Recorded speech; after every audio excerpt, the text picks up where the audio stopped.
Gente, as primeiras interações da mãe com o seu bebê são essenciais para o desenvolvimento da criança. As características dessa fase podem ser determinantes para o desenvolvimento de uma pessoa, tanto com relação a doenças como em questões sociais de QI. Hoje nós vamos receber a médica pediatra Loreta Campos para falar sobre a importância dessa fase da vida. Seja bem-vinda, Loreta. Bom dia. Obrigada, Cleide. Bom dia. Prazer estar aqui. Prazer também. Vamos sentar, fique à vontade, vamos conversar. Por mais que a gente saiba que a gente tem orientação de pai, orientação de mãe, orientação de vó, de enfermeiras e tudo mais, mas na hora H, se vier com bula, a gente joga a bula fora e faz do nosso jeito. Geralmente é assim. É igual eu falar de ser pai de primeira viagem, né? Então, mãe de primeira viagem. Com certeza é fazendo a prática que vai fazer diferença e por isso que é tão importante informação e a mãe se preparar para receber o bebê. Porque aí a gente faz a caminhada com muito mais segurança, né? E isso traz menos angústia nessa fase tão desafiadora. É desafiadora e é angustiante e eu já vi dizer que mãe nasce com culpa. Você já viu essa frase? Todas as mães nascem com culpa, né? Isso faz parte. Nasceu uma mãe, nasceu uma culpa.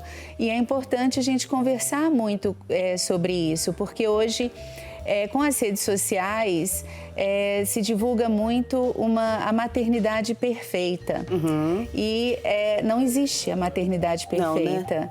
Se eu falo que se seu filho não está dando trabalho, alguma coisa tá fora do compasso, né? Então, a gente desmistificar isso é muito importante, porque nós vamos ser a melhor mãe que aquela criança que foi recebida naquele lar será.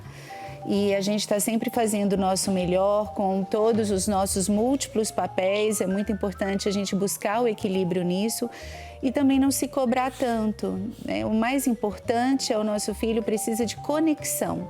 Se a gente tiver isso, com certeza, em muito tempo da vida dele, a gente já vai ter caminhado num caminho de sucesso. Eu vou fazer uma pergunta para você que eu fiz para nossa psicóloga. Você estava aqui, você deve ter ouvido. A questão de comparar.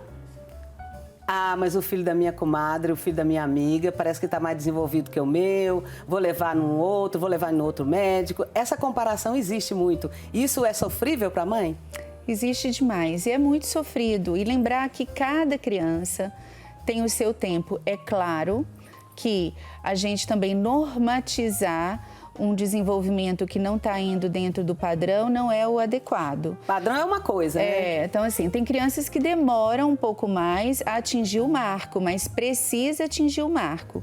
E se isso está demorando muito, a gente precisa intervir, porque o cérebro da criança, ele tem o que a gente chama de plasticidade.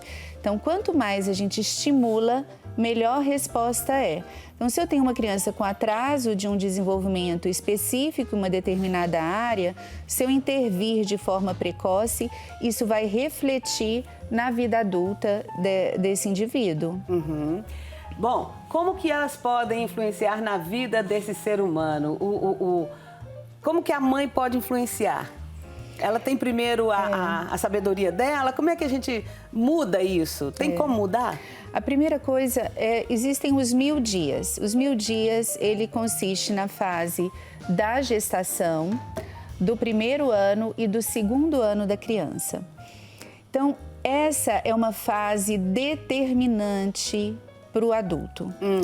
Então, começa já na gestação com uma alimentação saudável, uma mãe que mantenha o seu pré-natal em dia e que tenha um equilíbrio emocional para que essa criança se desenvolva intraútero da sua forma mais plena possível.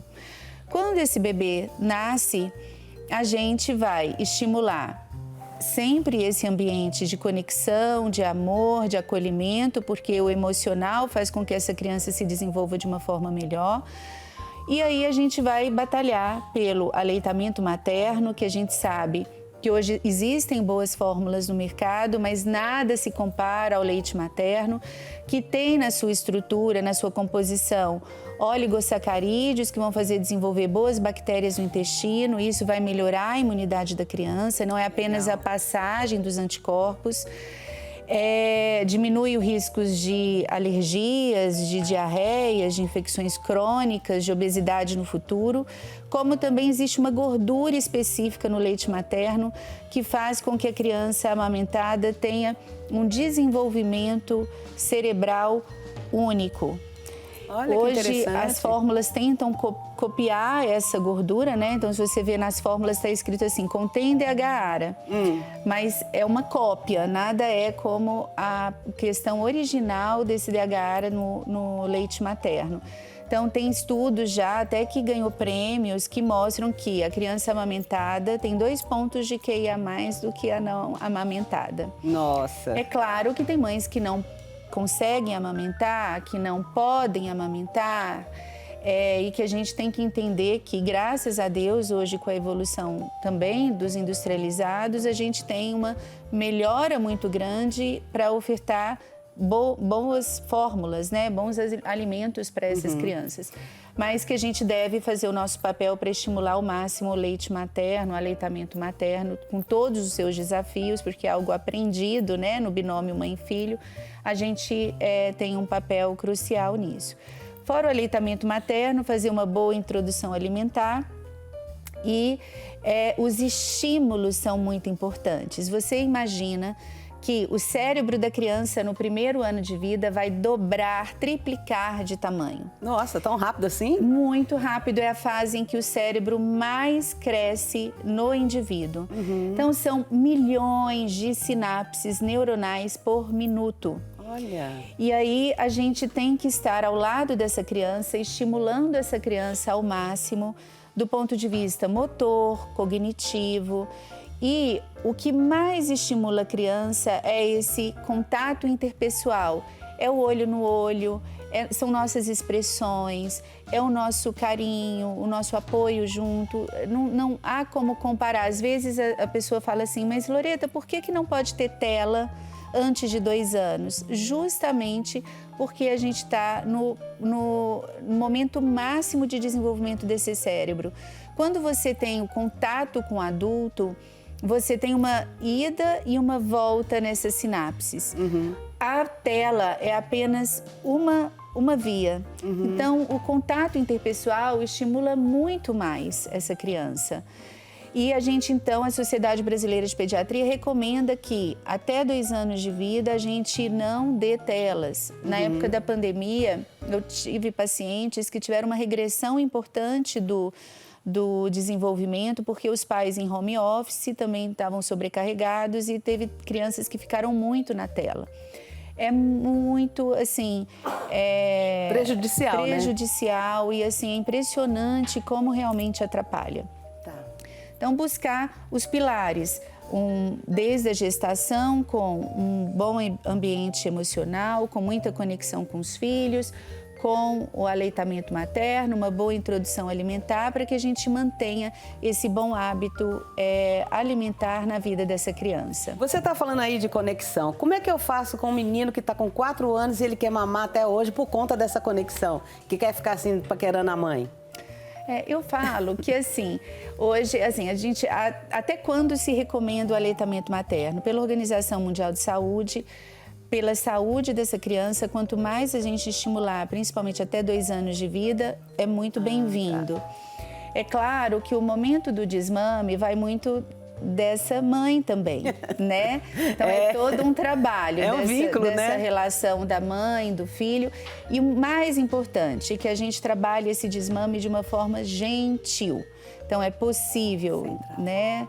Porque a gente tem uma conexão muito grande desses dois para que a gente não faça um corte abrupto nessa questão da relação e não traga insegurança para essa criança também, né? E você ensina isso para as mãezinhas no seu consultório? Porque ao que você está me falando, isso é extremamente importante, porque pode causar um trauma. Sim, tem que ser. Eu falo que a gente tem que sempre sentir, né? Sentir a criança e para que a gente responda à necessidade emocional ou física que essa criança está tendo para que ela cresça no seu equilíbrio. E aí sim a gente orienta o desmame gentil, que a gente demora 4, 5 meses para conseguir fazer o desmame. Então é uma coisa bem gradual e é possível e é lindo. Né? Pois é, eu imagino que sim, viu, tio? O tio, nosso cinegrafista ali, ele tá com um bebê de 1 semana. Babando, colorido, mais do que tudo. Como que a mãe deve proceder nesses primeiros dias? Eu falo que, primeira coisa, tem que se preparar para fazer a amamentação. Porque tem muita coisa que, com a orientação, a gente consegue melhorar do ponto de vista na prática. Então, uma pega correta, quando é que você vai interpretar que o bebê está realmente mamando, né? A sucção eficaz. O que a gente pode fazer para melhorar a produção, caso essa produção não esteja. E muito, muito importante, o pediatra está já antes de 7 dias de vida ao lado dessa família, que é quando vai ter que descer o leite por volta de 3 a 4 dias do pós-parto. São muitas mudanças que essa mulher vai estar passando do ponto de vista emocional, de inseguranças. E aí a gente precisa estar junto, muito junto, principalmente nesse primeiro mês. Eu espero que você volte aqui para trazer esse brilho no seu olhar dessa sua profissão. Muito obrigada, Muito obrigada, viu? Deus te Foi um abençoe. prazer. Foi também, gostei demais.